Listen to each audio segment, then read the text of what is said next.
It was Monday, September 4th. It was hot in Los Angeles. We were working the night watch out of traffic division. My partner's Ben Romero. The boss is Captain Sullivan, Commander AID. My name's Friday. It was 12:45 a.m. when I got to the second floor at 123 South Figueroa Street. Accident investigation. The Record Bureau. Hi, Wanda. Hi.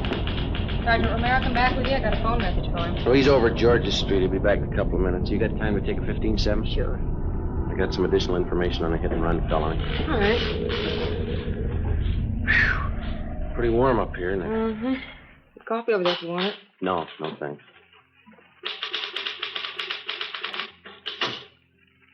All right, officer's memo. Subject?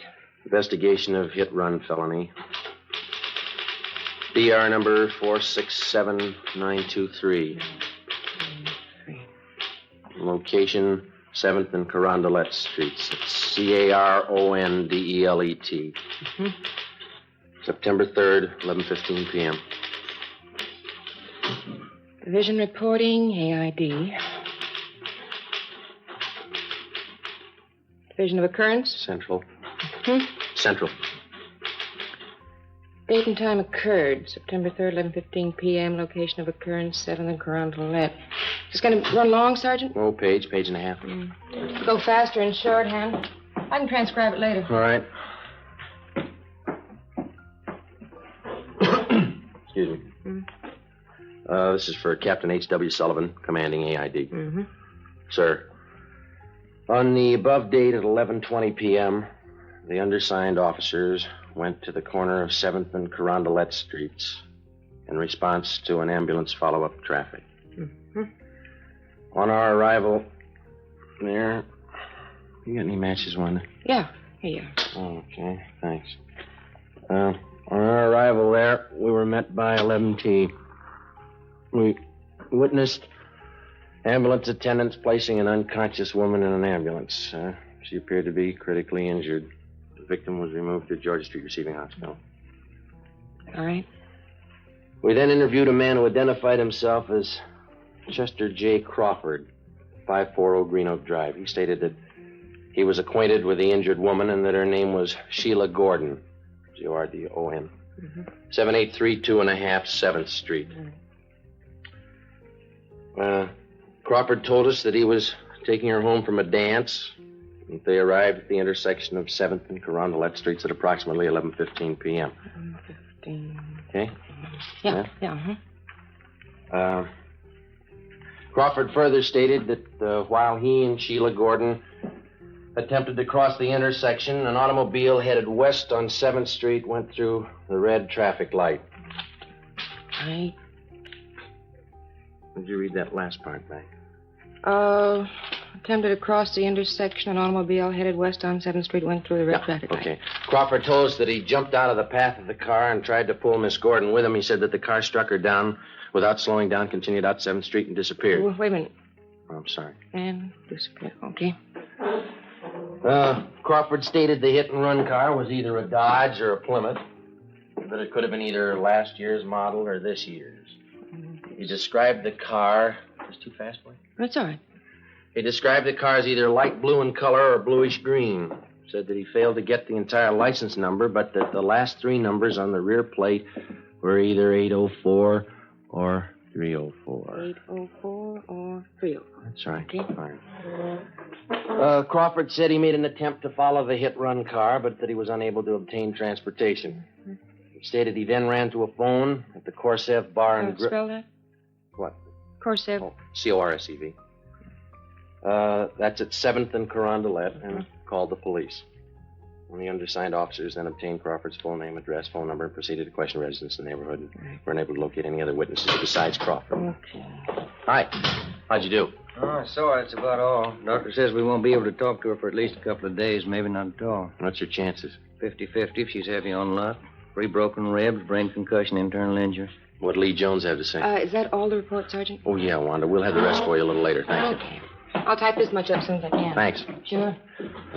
What'd Lee Jones have to say? Nothing. He and Finkel went over the area for an hour. No broken glass from headlights at the PI. No tire impressions worth anything. No physical evidence. Where does it leave us? With a half-dead girl and no suspects. What do you think, Joe? I don't know. It's a sour one. Any kickback on the teletype yet? No? That guy she was with, Crawford, not too much help. Looked a little nearsighted to me. We saw well enough to get out of the way of that car. You got the notes. How much to give us? Let me see. I got it here in the book. The car was either a Dodge or a Plymouth, late model. Color, either light blue or blue-green. And the last three numbers on the license plate were 804 or 304. It's a big field to pick from. That's the only lead we own. You can call it that, yeah. Well, I guess we better talk to DMV, get the dope on all cars fitting that description that Crawford gave us. It's going to be a hard trip. At least 3,000 cars to track down. Probably closer to 4. What do we do for help? We can ask the captain in the morning. I'll get him. Okay. Racket Bureau, Romero. Yeah, we'll bring him right over. Yeah, bye. It's Lee Jones again. Yeah? Says he wants the clothes Sheila Gordon was wearing at the time of the accident. He figures when she got hit, her clothes must have left fabric marks on the front of the car. It might work. There's only one trouble. What's that? You can paint off fabric marks. Well, it's a long list. Let's take it from the top. Yeah. Find the car.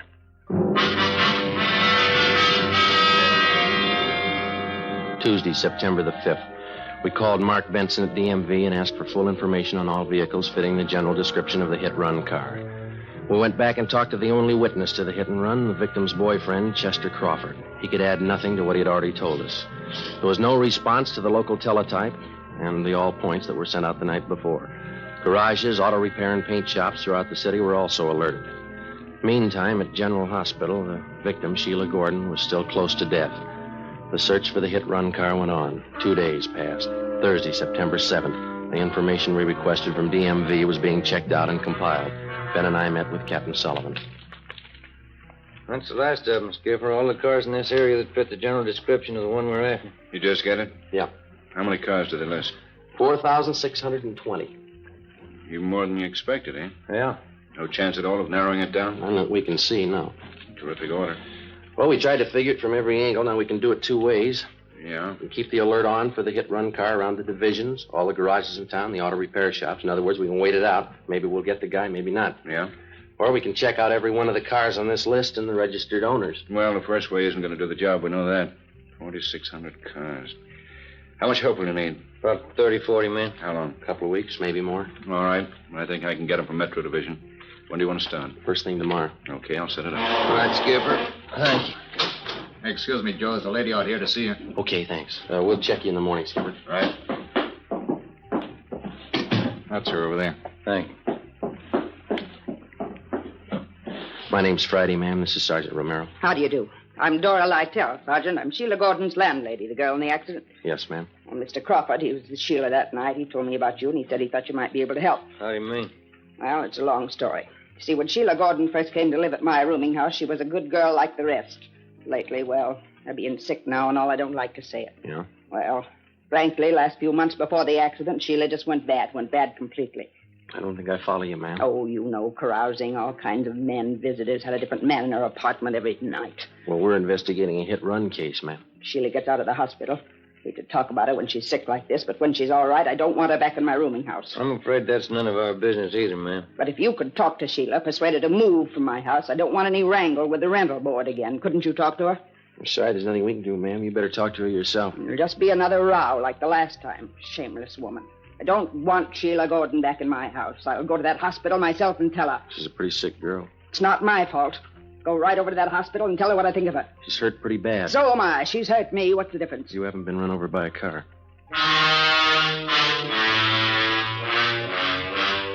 Next morning, Sergeants Reed and McLennan, Ben and myself joined the 40 men from Metropolitan Division who had started checking out the first of the 4,620 suspected cars. The detail was broken down into teams, and each team was handed a list containing the names of 100 registered car owners. It was a long job and a dull one. Dozens of people weren't at home when we called. We had to rig up a system of checkbacks for each one of these. Some cars had changed hands 2 and 3 times. That meant more checking. By the end of the second week, we'd gone through more than half of the 4,600 names on the list. By the end of the fourth week, we had less than 1,000 to go. At the General Hospital, the victim, Sheila Gordon, was pronounced out of danger and recovering. We questioned her, but all she could tell us was that she thought the hit-and-run car was a dark color.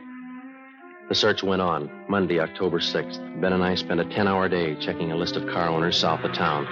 It was 6:35 p.m. when we got back to the office.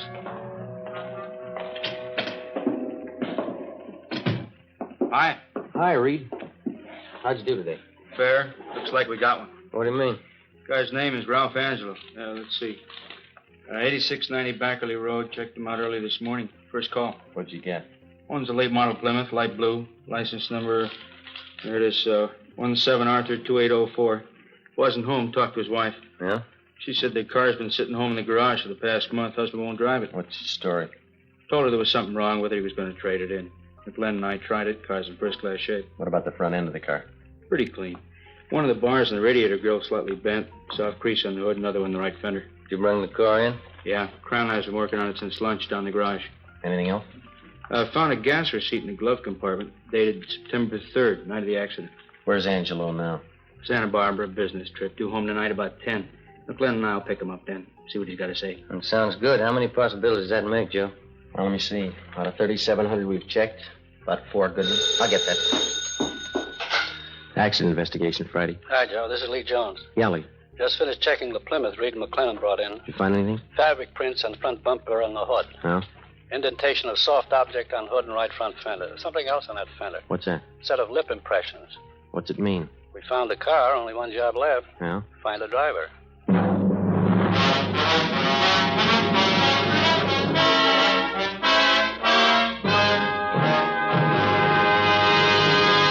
You are listening to Dragnet, the case history of a police investigation presented in the public interest by Fatima Cigarettes. If you smoke a long cigarette, it will be in your interest to listen to a typical case history of a Fatima smoker. It's the case of attorney R. Michael Charters, member of the New York Bar, and this is his actual signed statement. Lawyers are always working against time. Long hours mean smoking more, and that's why I prefer extra mild Fatimas. I recommend them to anyone who likes a king-size cigarette. In my opinion, it's wise to smoke extra mild Fatima. And more smokers are discovering this every day.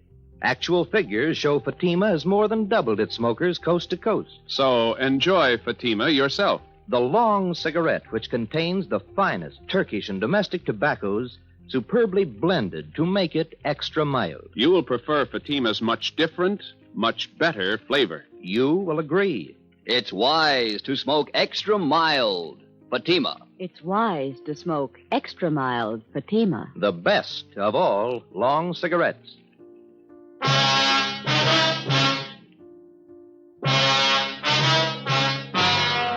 Monday, October 6th, 10 p.m. Suspect Ralph Angelo was picked up at his home by investigating officers and brought downtown to the interrogation room. Sergeants Reed and McLennan, Ben and myself questioned him for 3 hours. At 1:30 a.m., we took Angelo to the county jail where he was booked on suspicion of 501 vehicle code, hit-and-run felony. The next morning, we obtained a warrant from the district attorney's office, and later that day, Ralph Angelo was arraigned in Municipal Court Division 7.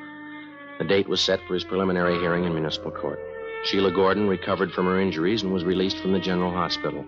On October 10th, the preliminary hearing was held. Sheila Gordon was on the stand most of the morning. After the noon recess, I was called to testify. Raise your right hand. You solemnly swear that the testimony about to give handing in this case be the truth, the whole truth, nothing but the truth, so help you God. I do. State your name. Joe Friday. Be seated.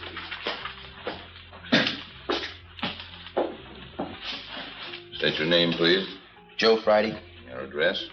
4656 Collis Avenue. Your occupation. I'm a police officer in and for the city of Los Angeles.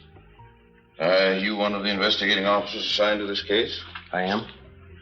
Did you have a conversation with the defendant regarding this case? I did. Where? In the traffic division at 123 South Figueroa Street. Who's present? The defendant, Sergeants McLennan, Reed, Romero, and myself. Were the statements made by the defendant free and voluntary? They were. Was there any promise of immunity or reward or the use of force or violence to induce him to make the statement? No, there was none. You tell the court the extent of the conversation at that time. Well, first of all, I asked him if he was the registered owner of a 1948 Plymouth automobile, California license number 17 Arthur 2804. He admitted that he was.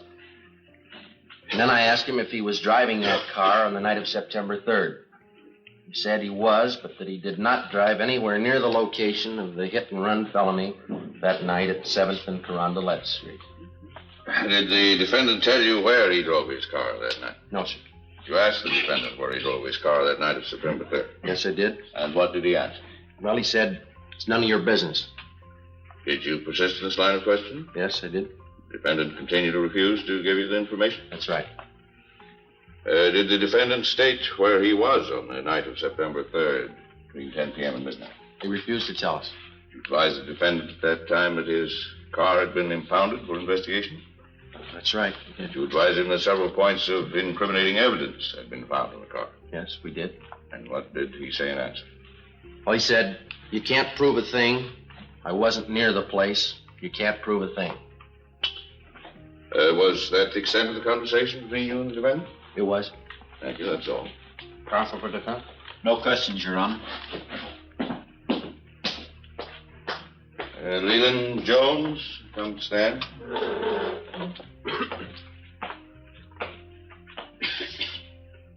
Raise your right hand.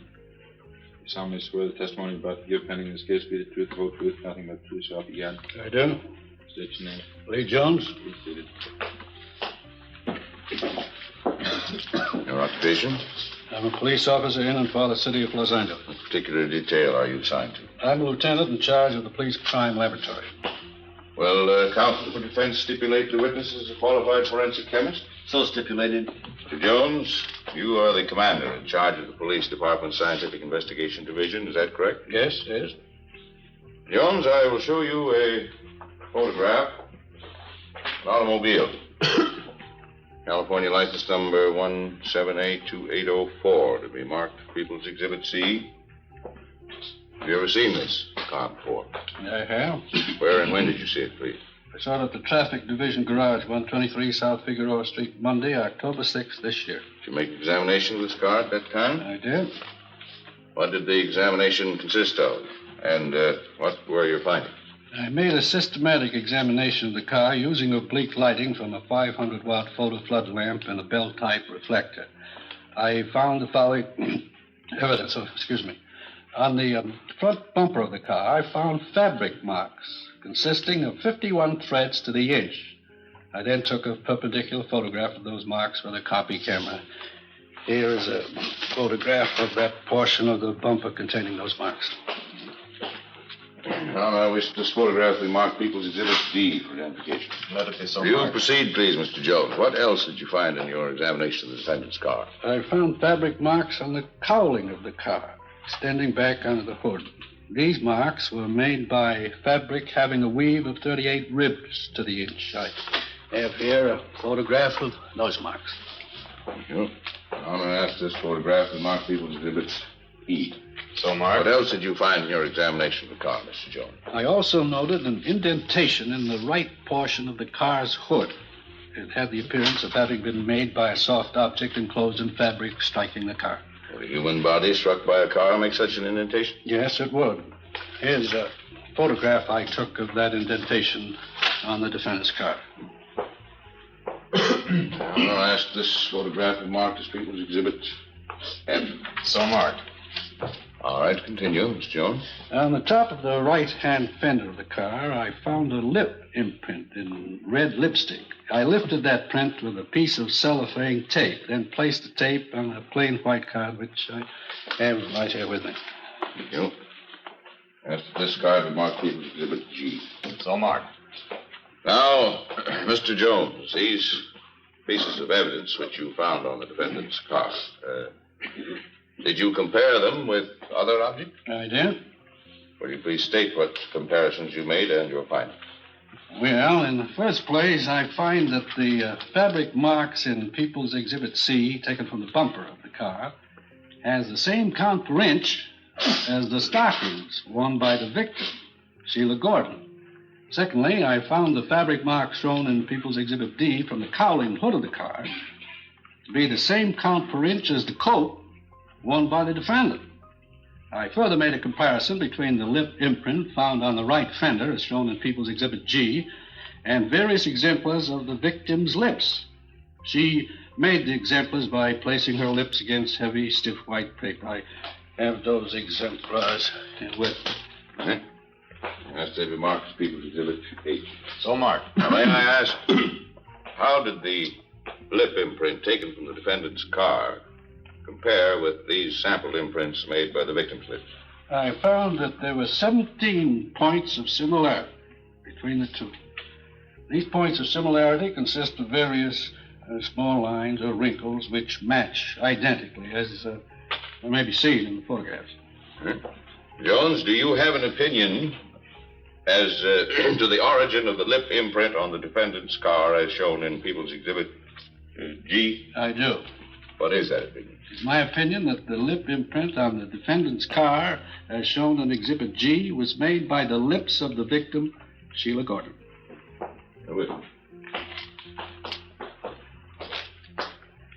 Now, Mr. Jones, we recognize, of course, that you're a qualified forensic chemist. But are you going to set yourself up as an expert on women's lips, too? Well, I've done some research in that department, too. Mr. Jones, isn't it possible that any number of lip imprints made by different people would look exactly alike? No, it is not possible. There are no two things in the world exactly alike. There are no two sets of lip imprints alike. Well, anyone who's been around at all would know that. That's all, Mr. Jones. Thank you.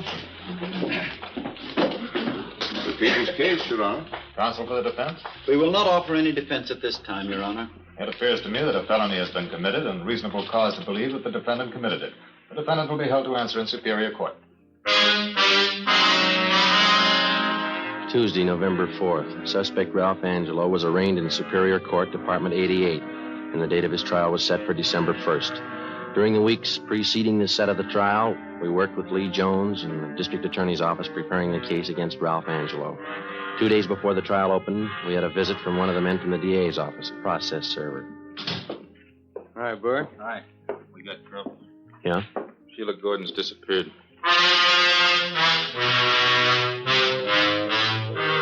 Wednesday, December 1st, Ralph Angelo's trial opened and Sheila Gordon was called to the stand. She failed to appear. We checked her few known friends in the city. They couldn't help. She had disappeared from her new address and taken everything with her. A bench warrant was issued by Superior Court for Sheila Gordon. The deputy district attorney succeeded in having the court grant a delay in order to find the missing girl, in this case, the complaining witness. Meantime, we got out a local broadcast and an APB. We got missing persons detail to help out in the search. Still no sign. Ralph Angelo's lawyer asked the court for a dismissal of the hit-and-run felony case because of Sheila Gordon's failure to appear. On December the 8th, the court ruled on the motion. Regarding the motion by the defense for dismissal of hit-and-run felony charges against Ralph C. Angelo, because of the prosecution's failure to produce the complaining witness, to which Sheila R. Gordon, the court feels it would not serve the interests of justice to continue the case. Case dismissed. The search for Sheila Gordon went on. Behind us, we had logged 3 solid months of police work, checking and running down more than 4,000 cars.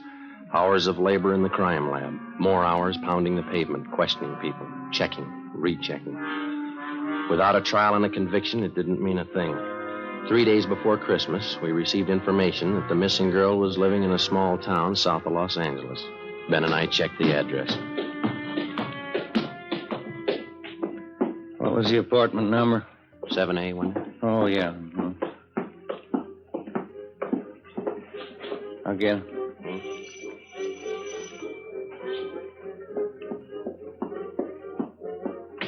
Yeah? Oh, you two. Come in. Sit down. Make yourself at home. I'm sorry the place is such a mess. A little party earlier tonight. It's messed up. What about the trial? Why didn't she show? Come on, sit down. See, I'll tell you what. I'll freshen up a little, put on some makeup. What about the trial? I didn't have anything against the guy. I didn't mean to run me down. You wouldn't happen to have a drink on you, would you? You know better than that. Why didn't you show up at the trial? I told you I didn't have anything against the guy. What was it, a payoff? Look, why don't we go out and get something, then we can come back and have a party. How much did he give you? $50. He was awful nice. You agreed not to show in court. I didn't have anything against the guy, that's all. Better get your coat. Why? That's what the court wants to know. You're taking me in. Why? Is there any law against forgiving? Yeah, when you get paid for it.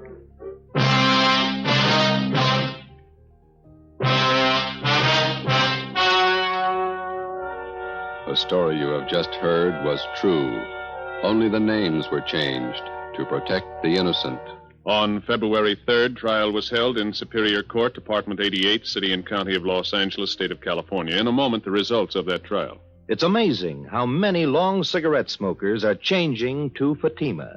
Here's the actual report. From coast to coast, king-size Fatima has more than doubled its smokers. Yes, more and more smokers every day are discovering that Fatima is the best of all long cigarettes. Long cigarette smokers find Fatima has a much different, much better flavor and aroma. Long cigarette smokers find that Fatima is extra mild because it's the long cigarette which contains the finest Turkish and domestic tobaccos superbly blended to make it extra mild. So enjoy extra mild Fatima, best of all long cigarettes. It's wise to smoke extra mild Fatima. It's wise to smoke extra mild Fatima.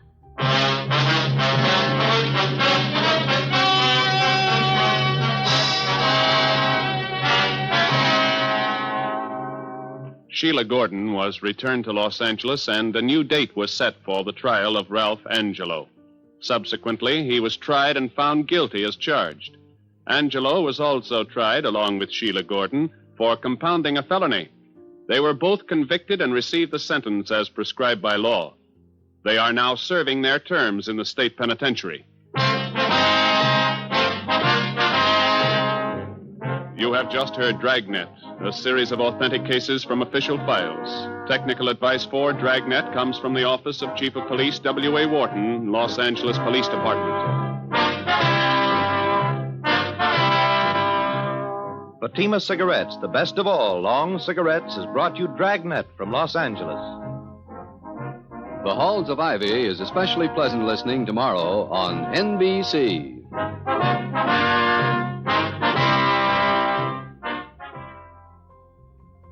New post-war Old Dutch cleanser, famous for chasing dirt, presents Nick Carter, famous for chasing crime.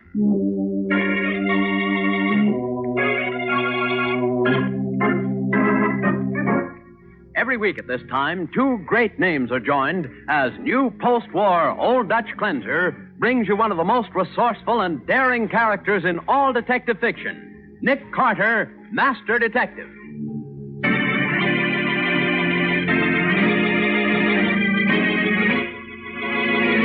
Patsy, you're magnificent. Well, thanks. You've just solved the mystery. All we've got to do now is catch the killer. Oh, but how do we do that, Nick? By turning you into a ghost. By turning me into a what? Patsy, I'm going to make you up into the scariest ghost that was ever seen. And tonight you're going to haunt a chess club. Now for the case of the Jeweled Queen. Today's adventure starring Lon Clark as Nick Carter, brought to you by new post-war Old Dutch cleanser. In his small basement apartment, cluttered with chess books and chess sets, old Jeremy Hawthorne sits over a chessboard and listens absently while two hard-eyed men talk to him. Will you listen to me, Hawthorne? Oh, yes, of course, Mr. He told you his name twice already, pal. This here's my boss, Mr. Monk. Oh, yes, Mr. Monk. I swear if you don't pay attention, That'll do, Cruz. Okay. Yes, bishop to queen, bishop... Oh, the only possible move. Unless, knight to rook 5. Hawthorne, I got $1,000 for you.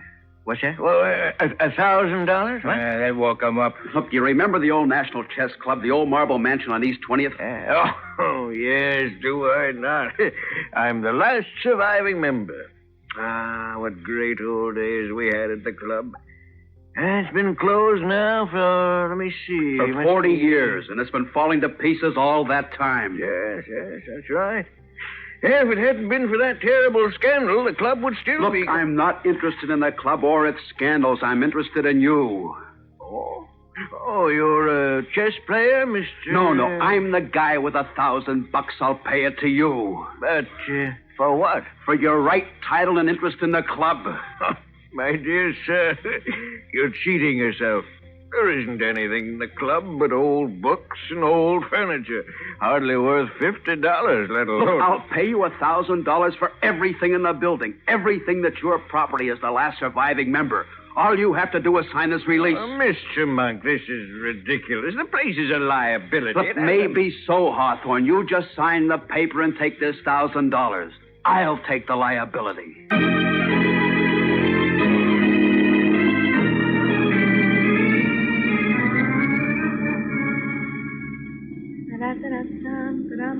Oh, by the way, Patsy, I haven't asked you to marry me for over 2 weeks. How about Oh, please, Gubby. Don't you ever get tired of hearing me say no? Why, Patsy? Hey, Nick, stop the car, quick. Stop me, brother. What's the matter? I just remembered something. A murder? Oh, you yelled as though there were 10 murders. With arson thrown in. No, it's nothing like that. I just remembered old man Hawthorne. Hawthorne? Yeah, he lives right here. That basement apartment. Scubby, who, what, and why is old man Hawthorne? He's a guy I play chess with by mail. Oh, now I've heard everything. No kidding, Patsy. I'm up to my neck in a red-hot correspondence game with Hawthorne. And I just remembered I forgot to mail him my latest move.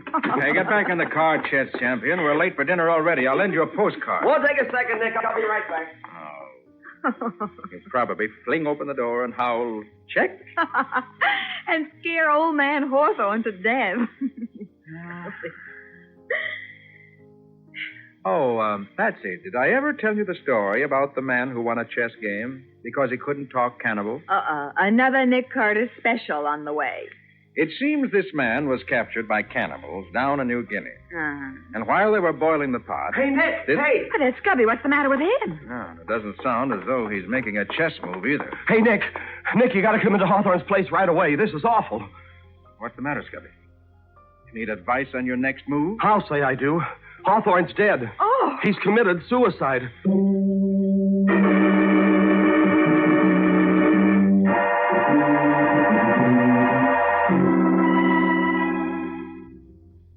Yeah, no doubt about it. Hawthorne's dead, all right. He climbed up on a chair and hanged himself from one of the water pipes. But why, Nick? Scubby says he didn't have a problem in the world. Well, not outside of chess. Well, he just lived for his chess problems. The old guy was happy. He wouldn't... Yes. That's what's bothering me. What? Look at this note Hawthorne apparently left here on the chess table. Neatly printed in ink. I'm 80 years old and I'm tired. Chess is a bore. There's nothing left. Nick, why did you say Hawthorne apparently left the note? Because the note is printed in ink. So what? Hawthorne's got an ink stain on his forefinger. True enough, Scubby. But tell me this. Where's the ink bottle? The what? The bottle of ink. And the pen Hawthorne used. Or the fountain pen. Oh. Or anything that'll write in ink. Holy smoke, you're right. I've been through this room thoroughly, and there isn't any ink.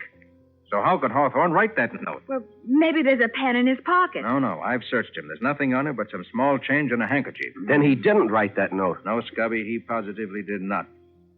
Some kind friend obligingly wrote that note for Hawthorne with his own pen, and then kindly helped Hawthorne commit suicide. What? You mean that someone murdered him? Go to the head of the class, Betsy. Oh. But he was harmless. Why would anyone want to kill a nice old man like that? That, Scubby, is what I'd like to find out. So would I. Where do we start? Well, here's the picture as I see it now. Someone was here with Hawthorne just before he was murdered. Uh-huh. Someone who had the pen that Hawthorne used to write with. Accounting for the ink stain on the finger. Right. But what did Hawthorne write? Well, certainly not the suicide note. That was written for him after he was killed. Now, when this Hey, this is interesting. What? Here on the floor under Hawthorne's feet. The rhinestone medallion. See? With the letter M in the center. A medallion with the letter M. Recognize it, Scubby? Sure I do. That's from the Club Monk. The nightclub on the west side? Yeah. There's a dancer there named Jenny Valentine. She does a solo tap dance and throws the souvenirs to the customers. Oh, but what would an old chess player be doing in a nightclub catching souvenirs? You mean, what would a nightclub dancer be doing in Hawthorne's rooms playing chess? Nick, maybe that medallion's the key to this murder. Could be, Scubby. Hey, look, you kids stand by and wait for Matty in the homicide squad. Uh-huh. Well, what are you going to do? I'm going down to the Monk Club and try to catch a souvenir.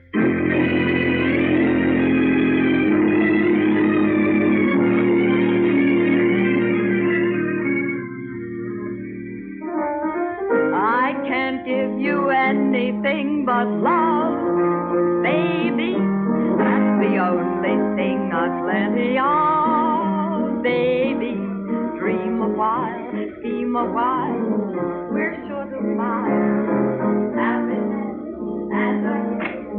Mr. Monk. Mr. Monk. Oh, hiya, Hopkins. Come on in. Is it okay, Mr. Monk? Is what okay? Well, the money I owe you, the $5,000. Oh, no. But I told you how to get the Queen. Didn't you believe me? Yeah? Well, did you see Hawthorne? Did you buy it from him? Yeah. You owe the club $6,000 now. What do you mean? Now, listen, Sonny. You come here to the club and you drop $5,000. You can't pay, so you hand me a story about this bequest your uncle left to the chess club. Well, it's true. I swear it. The club was closed before they had a chance to find out what he gave them. They never knew what they had. Mr. Monk, that Queen is worth $20,000, maybe $30,000. Okay. Well, that was the deal. If I steered you into it, you'd cancel the money I owe you. Listen, punk, the word was if. Yes, but you said... Now, look, I haven't got the Queen yet. It cost me another $1,000 already. If I get it, you're clear. Get that through your head, Hopkins. I don't sucker so easy for fancy stories. Well, sure, but after all, I went to... Mom! Quit yelling, will you? Everybody in the club can hear you. You're making so much noise. Oh, hiya, Jenny. Hello, Hoppy.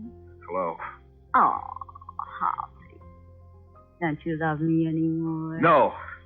Now, that's a man for you. Chasing after me for 3 months solid. And all of a sudden, bump, the freeze. Don't be mad at me, Hoppy. You played me for a sucker, Jenny. $5,000 worth of sucker. Why, Hoppy? Go ahead and grin. I'm going to the bar, and I hope I never see you again. Darn. Monk, baby. Yeah? Get the dope from Hawthorne? Everything is okay, honey. And we get the Queen. Tonight, baby. I'm going over with Cruz. Are you gonna take care of it? You just leave that to me, honey. From tomorrow on, it's just going to be you and me and $40,000.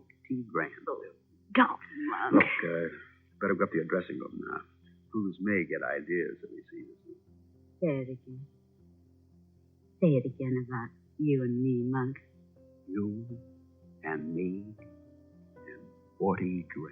Oh, honey. You say the sweetest things.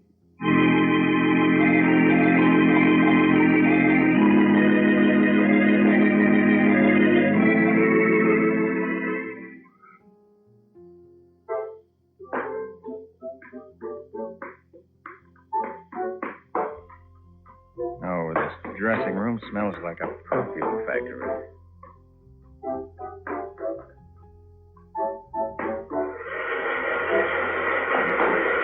Hope I don't asphyxiate before she's through with her dance.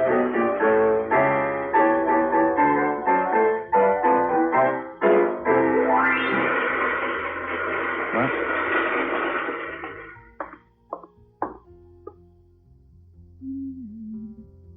Oh.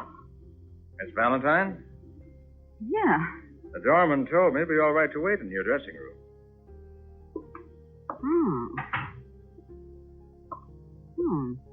You, shall we say, an admirer?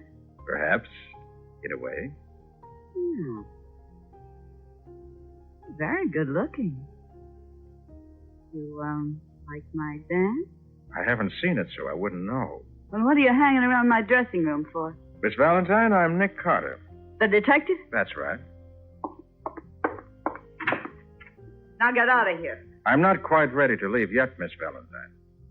I'd like to ask you about this medallion. No? What about it?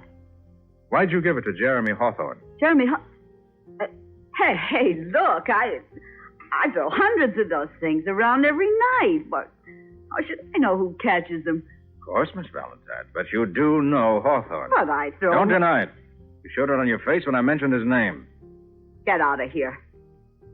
I came up here to ask you what you know about a chess player who had the misfortune... Janet Carter, I'll ask the questions around here. Oh, hello, Monk. Do I also say hello to the 45 you're playing with? Make one fancy play, Carter, and you can get intimate with a slug. Don't you knock when you sneak into dressing rooms? No. Besides, you and I are going to sneak right out. Monk, I think now, look, this is my play, Jenny. Let me take it. Okay, but listen... Get on your feet, Carter. We're going up to my office. All right. It's nice and soundproof up there. We can play just as rough as you want to. And if you want to play some parlor games, that's all right, too. There's just one game I'm not in the mood for, Monk. Oh, what's that? Two men played with a gun or a rope. It's called murder.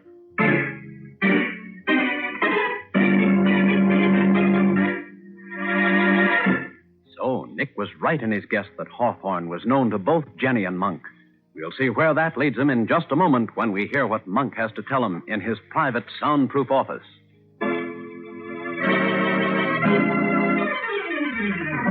Now, back to the case of the Jeweled Queen. Today's adventure with Nick Carter, brought to you by new post-war Old Dutch Cleanser.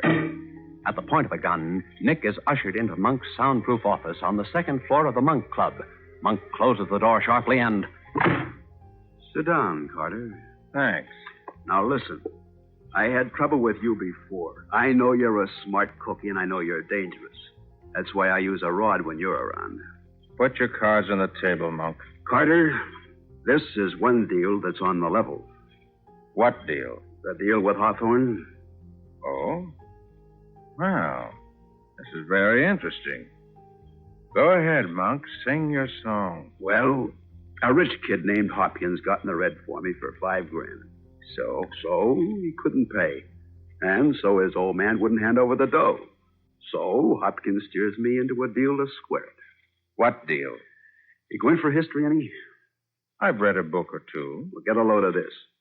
Back in the 1500s, there was this English queen, Elizabeth. I've heard of her. Well, now, there was a tournament held in her honor once, a kind of joust. Now, Elizabeth was impressed with the way a guy by the name of Sir Charles Blount fought. She was so impressed that she sent him a present the next day. A chess piece. It was a jeweled queen. I think I've read the story. Well, now, according to the books, Essex was so jealous of the gift, he ups and fights a duel with Blount, and afterwards, the chess queen disappeared. So I've heard. Now, Carter, that queen's worth a fortune, and I own it. All legal, all fair, all square. How so? Well, Hopkins' uncle uncovered it 50 years ago. He sent it to the National Chess Club as a bequest, along with some books and stuff. Well? But he died right after that. Then the club went bust before they knew what they owned. That jewel queen is stored away somewhere in the club cellar. And you own it? I do. I bought it fair and square from the last living club member, old Jeremiah Hawthorne.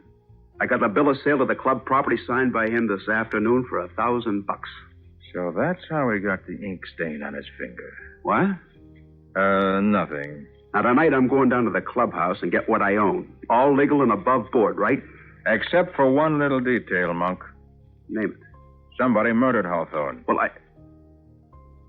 Get out of here. It's a dirty double-crossing frame. Hawthorne's been murdered, and he didn't have $1,000 on him. I told you to get out. And if you know what's good for you, Carter, don't try to hang this rap on me. I won't have to, Monk. I'll just help you hang it on yourself.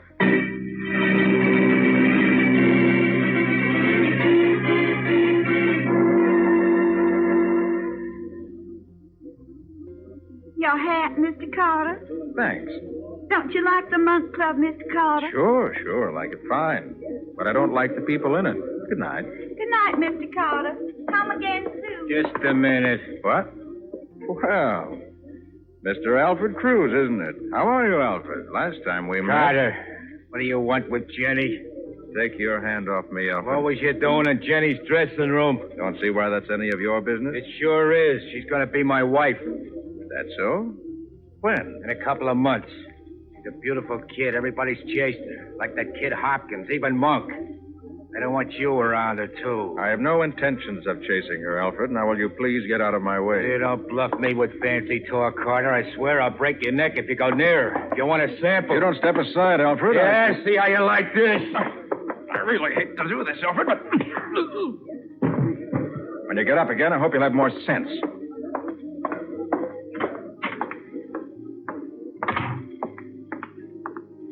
Hey, Nick, come over to your car, quick. What's the matter, Scubby? I was coming down to meet you, and I saw your car just now, and we'll take a look inside. You don't tell me you've discovered an... Good heavens. It's Jenny Valentine. Dead. What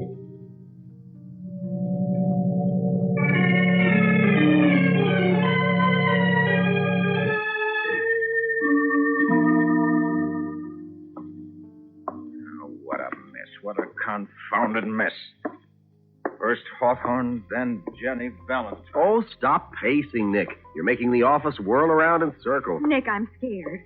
Why'd you bring Jenny back in the car? Why haven't you reported her murder to Maddie? I'm going to just as soon as I figure this out. Oh, but Nick... Maybe I was meant to find her and report it. But she's still out in your car. If anybody finds her... I know. Found it. He was in the back seat with her neck twisted, strangled.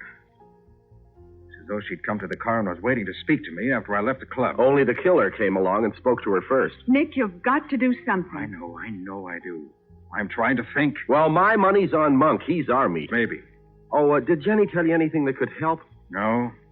Although she was friendly enough till she found out who I was. This I already know. Oh. Oh, I know a clue when I see it. See that big smudge of powder and makeup she left on Nick's sleeve? Powder and makeup on my... Patsy, you're magnificent. You've solved the case. I've solved... You've just told me who murdered Hawthorne and Jenny Valentine. Now all we've got to do is catch him. But how? By turning you into a ghost. By turning me into a what? Patsy, I'm going to make you up into the scariest ghost that was ever seen. And tonight you're going to haunt the chess club.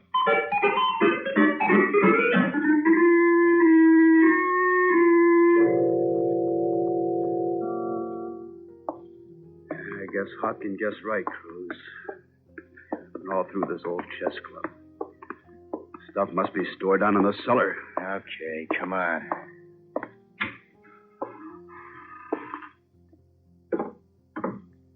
Look, Hawthorne said it's in a big packing case. It's stenciled Hopkins. Yes, if the rats ain't ate the print off. Well, rats can eat books, but they can't eat gold and diamonds. You keep telling yourself. No, take it easy. This is the bottom. Hey, flash around your light. Huh? Hey, Monk. Yeah? Over there against the wall. See? On that case. It says Hopkins. Okay, come on.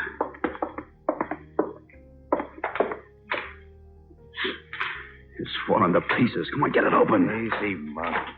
Only take a second. A blue velvet box. That's what the kid said. The size of a cigar box. Keep your shirt on. I'll find it if it's here.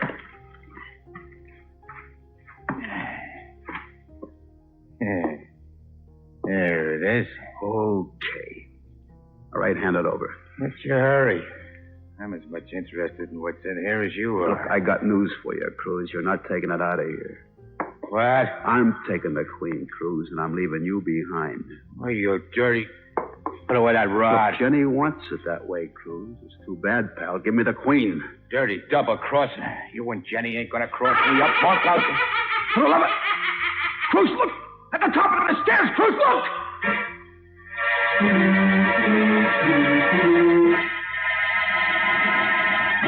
Monk and Cruz stand in the depths of the cellar, staring up at the head of the stairs in horror. We'll hear what happens next in just a moment.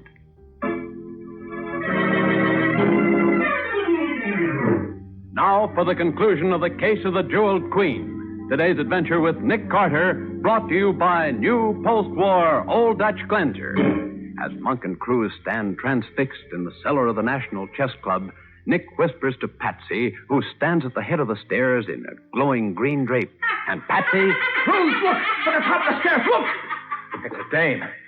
She's coming down the stairs. She's coming down towards us. Hey, wait a minute, Monk. She looks like... Holy smokes, it's Jenny. Hey, for the love of mud, babe, what are you trying to do? Play the Phantom of the Opera? That ain't Jenny. Sure it is. I can see her face. It can't be a fool. No! Let go of my arm. That dynamite gun, you're crazy. It can't be Jenny. Jenny's dead. She's dead? How do you know that, Cruz? Carter. How do you know Jenny's dead? Only the man who killed her could know that. But if Jenny's dead, who's this? My assistant, Patsy Bowen, made up to look like Jenny. This bad light, she was able to fool you, just as I planned. Cruz. You killed Jenny. Yeah, wise guy. You thought you was going to cross me up with her, huh? Make a sucker out of me like she made out of Hopkins. Well, I showed you, and I'll show you more. Don't try it, Cruz. It's too late. Oh! Don't howl, Alfred. Shot just went through your arm. It'll heal by the time you're due to take 40,000 volts sitting down.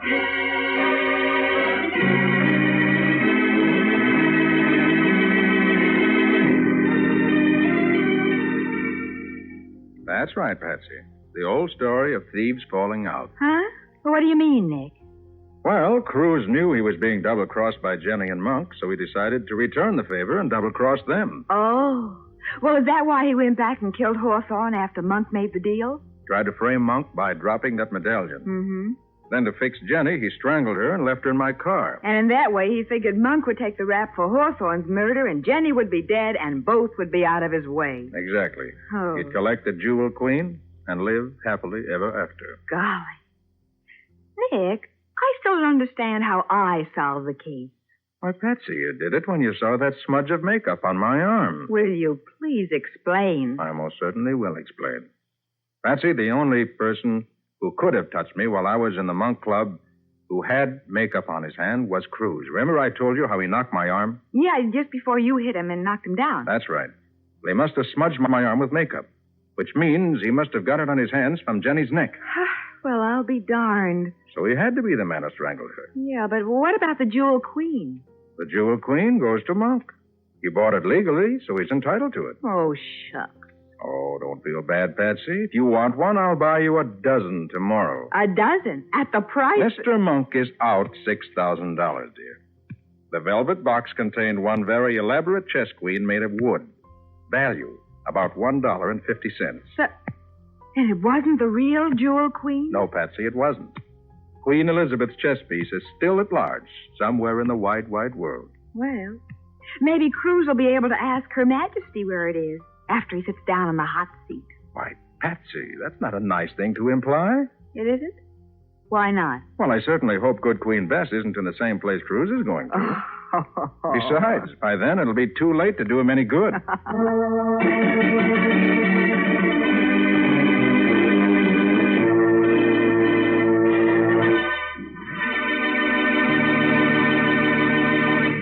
Well, Nick, it's time you told us something about the adventure that new post-war Old Dutch cleanser is going to bring us next week. Right you are, Bob. It's a story which began with the theft of a priceless Egyptian relic from the art museum one night. And during the robbery, the watchman was killed in a strange and mysterious way. Yes, and it took a device which records earthquakes to catch the murderer. Oh, hold on a minute, Nick. I don't get the connection between such a device and an Egyptian relic. Oh, well, neither did the killer, Bob. Not until it was all over. What do you call this story, Nick? I call it The Case of the Exploded Alibi.